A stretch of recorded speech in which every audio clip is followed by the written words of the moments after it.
Ops, क्या पुरानी pension पर गोल गोल घूमना कांग्रेस को पड़ सकता है भारी? जाने पार्टी के घोषणा पत्र में ऐसा क्या?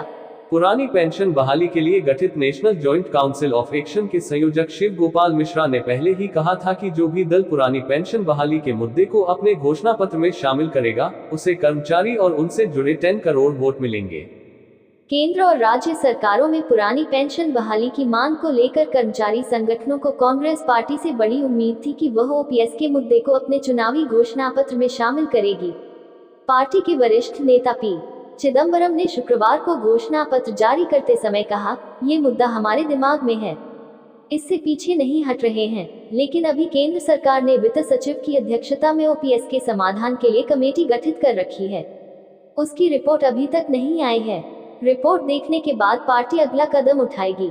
पुरानी पेंशन बहाली के लिए गठित national joint council of action (NJCA) के संयोजक शिव गोपाल मिश्रा ने पहले ही कहा था कि जो भी दल पुरानी पेंशन बहाली के मुद्दे को अपने घोषणा पत्र में शामिल करेगा, उसे कर्मचारी और उनसे जुड़े 10 करोड़ वोट मिलेंगे। जानकारों का कहना है कि अब कांग्रेस पार्टी ने ओपीएस को अपने घोषणा पत्र में शामिल न कर 10 करोड़ वोटों का जोखिम ले लिया है। दूसरी तरफ कहा जा रहा है कि इन वोटरों का फायदा अब भाजपा को पहुंच सकता है।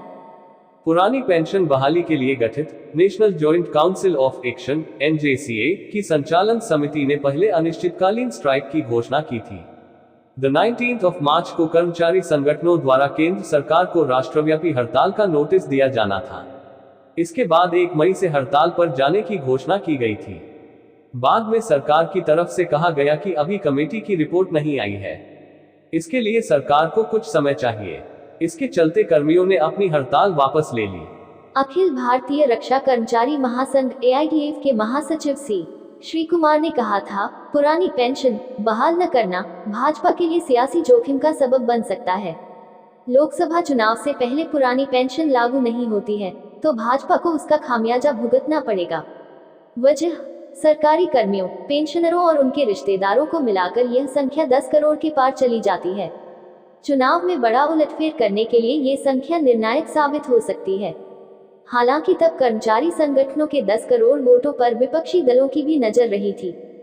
यही वजह है कि केंद्रीय कर्मचारी संगठनों ने अपनी मांगों की एक सूची इंडिया गठबंधन को सौंपी थी। इन्हें उम्मीद थी कि इंडिया गठबंधन अपने चुनावी एजेंडे में कर्मचारी संगठनों की मांगों को शामिल करेगा। Akhil Bharatiya trade union Congress (AITUC) ने इंडिया गठबंधन के सामने अपनी 27 मांगे रखी थी। इन्हें चुनावी घोषणा पत्र में शामिल करने का आग्रह किया गया था।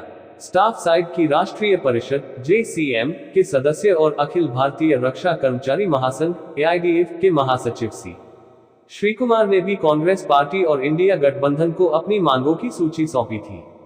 इसमें आयुक्त कारखानों को दोबारा से पहले वाली स्थिति में लाना, एनपीएस की समाप्ति और ओपीएस की बहाली, 8वें वेतन आयोग के गठन की गारंटी, 18 माह के डीए का एरियर देने और हर जिले में CGSH अस्पताल, वेलनेस सेंटर स्थापित करना आदि शामिल था। ओपीएस पर विपक्षी दलों से बातचीत की गई।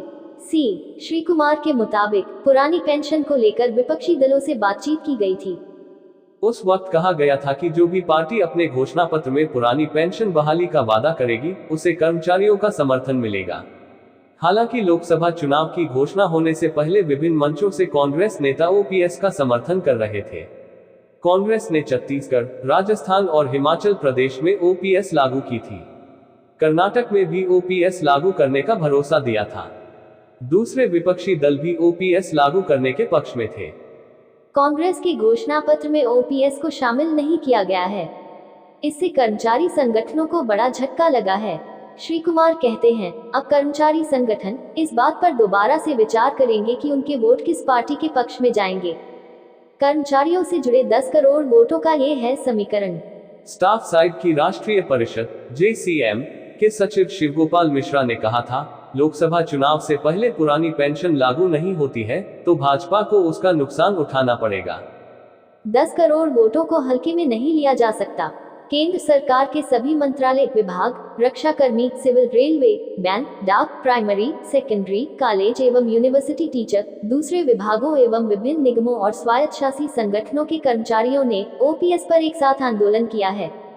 National movement for old pension scheme (NMOPS) के अध्यक्ष विजय बंधु ने भी पिछले दिनों कांग्रेस अध्यक्ष मल्लिकार्जुन खड़गे से मुलाकात कर उनसे अपील की थी कि वे पुरानी पेंशन बहाली एवं निजीकरण की समाप्ति के विषय को पार्टी के चुनावी घोषणा पत्र में शामिल करें।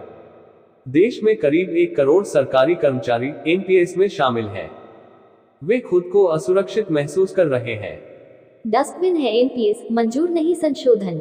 National movement for old pension scheme (NMOPS) के राष्ट्रीय अध्यक्ष विजय कुमार बंधु का कहना है, केंद्र सरकार NPS में संशोधन करने जा रही है। हम ऐसे किसी भी संशोधन के लिए आंदोलन नहीं कर रहे हैं। कर्मियों को गारंटीकृत पुरानी पेंशन ही चाहिए।